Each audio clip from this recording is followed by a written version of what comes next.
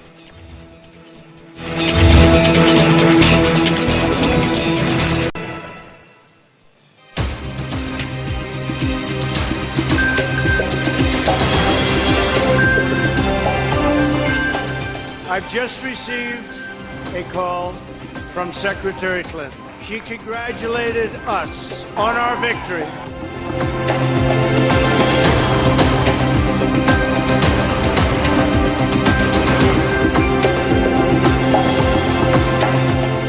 It was the consensus of all the intelligence agencies and law enforcement that organizations affiliated with Russian intelligence were responsible for the hacking of the DNC.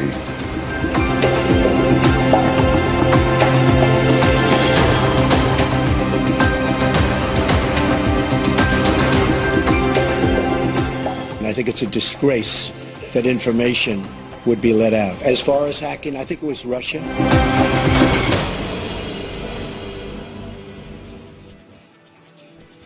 ناظرین، welcome back. جیسا کہ اس programme کے شروع میں نے کہا کہ امریکہ کے نو منتخب صدر ڈونلڈ ٹرمپ، جنہوں نے 5 دنوں میں اقتدار سنبھال کے وائٹ ہاؤس میں شفٹ ہونا ہے، ان کے خلاف امریکہ میں اور پوری مغربی دنیا میں اتنا بڑا ایک محاذ کھڑا ہو گیا، اتنی محاذ آرائی ہو رہی ہے کہ گزشتہ 200 برس سے زیادہ کی سیاسی تاریخ میں امریکہ کے کسی نو منتخب صدر کو اتنی بری طرح سے ٹریٹ نہیں کیا گیا، اس طرح کی ریسیپشن نہیں دی گئی ہے. ایک ایک کر کے میں صورتحال اگر آپ کو بتاؤں، پہلی تو یہ ہے کہ پوری دنیا کی حکومتوں نے، اداروں نے، مغربی دنیا کے اداروں نے اور ذرائع ابلاغ نے اس بات کو ایک مسلمہ حقیقت کے طور پہ تسلیم کر لیا ہے کہ رشین انٹیلیجنس نے پریزیڈنٹ پیوٹن کے کہنے میں امریکہ کے انتخابات میں ہیکنگ کی، لیکس کیے، جس کے نتیجے میں سیکرٹری کلنٹن کو ہرایا گیا اور ڈونلڈ ٹرمپ جو ہیں انہیں کامیاب کیا گیا. It was the consensus of all the intelligence agencies and law enforcement that organizations affiliated with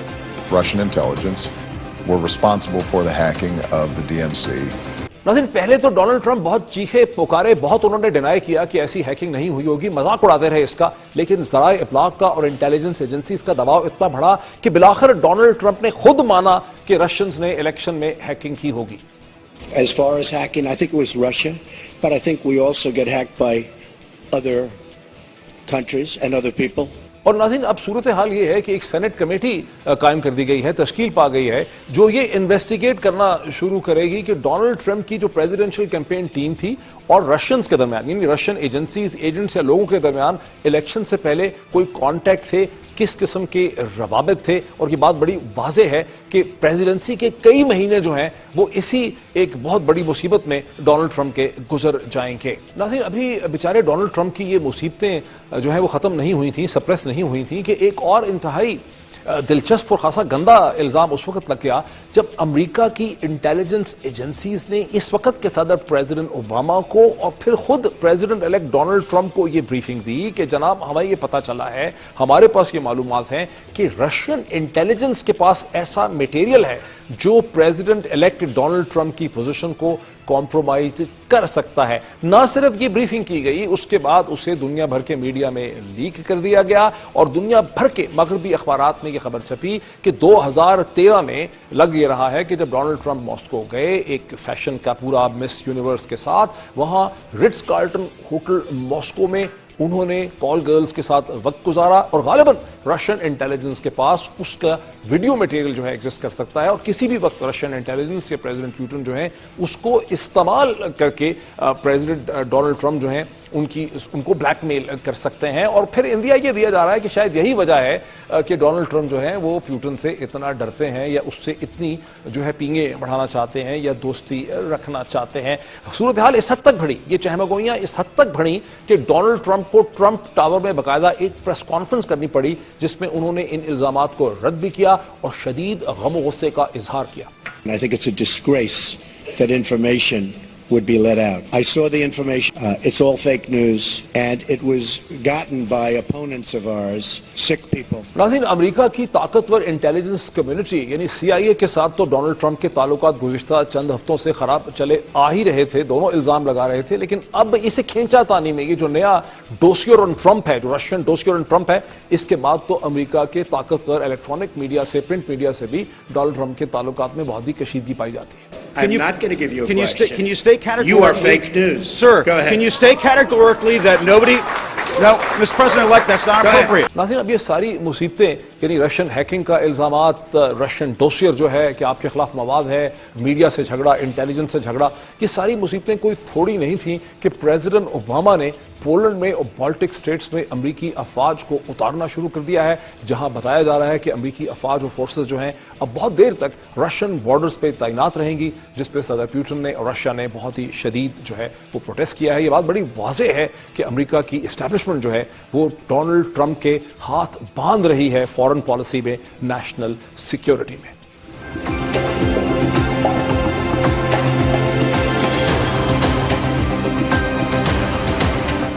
ناظرین, اب اس قسم کی محاذ آرائی کی کیفیت کو دیکھ کے تو بندہ یہ ایکسپیکٹ کرتا ہے کہ ڈونلڈ ٹرمپ کوئی گردن نیوی کر لیں گے, کوئی اس پہ کمپرومائز کر لیں گے, لیکن ڈونلڈ ٹرمپ جن سے یہ مطالبہ کیا جا رہا ہے کہ وہ اپنے بزنس انٹرسٹ کو بیچیں, اپنے بزنس انٹرسٹ سے اپنے آپ کو لا تعلق کر لیں, کیونکہ امریکہ کی تاریخ میں جتنے بھی بزنس مین پریزیڈنٹ بنے ہیں انہوں نے اپنے بزنس انٹرسٹ کو بیچا ہے, لیکن ڈونلڈ ٹرمپ انکار کر رہے ہیں. اور خاص کر کے جھگڑا اٹھ رہا ہے ان کی انٹرنیشنل ہوٹلنگ چین میں, جس کا ایک ایک کمرہ جو ہے فار انسٹنس ہوٹلز کا وہ $800 کا بکتا ہے. اور امریکہ میں ایکسپرٹس یہ کہہ رہے ہیں کہ ان کے ہوٹلز کے کمرے ابھی سے بین الاقوامی حکومتوں نے, ابھی وہ بنے نہیں پریزیڈنٹ, بین الاقوامی حکومتوں نے اور کارپوریشنز نے زیادہ سے زیادہ بک کرنے شروع کر دیے ہیں تاکہ ڈونلڈ ٹرمپ کو منافع ملے اور ڈونلڈ ٹرمپ کے قریب ہونے میں مدد ملے. ڈونلڈ ٹرمپ کہہ رہے ہیں کہ میں یہ ہوٹل بیچوں گا نہیں, جو منافع فورن گورنمنٹ سے مجھے ملے گا میں اسے امریکہ کے خزانے میں جمع کروا دوں گا. لیکن کانفلکٹ آف انٹرسٹ ان کا محض یہ نہیں ہے, وہ اپنے داماد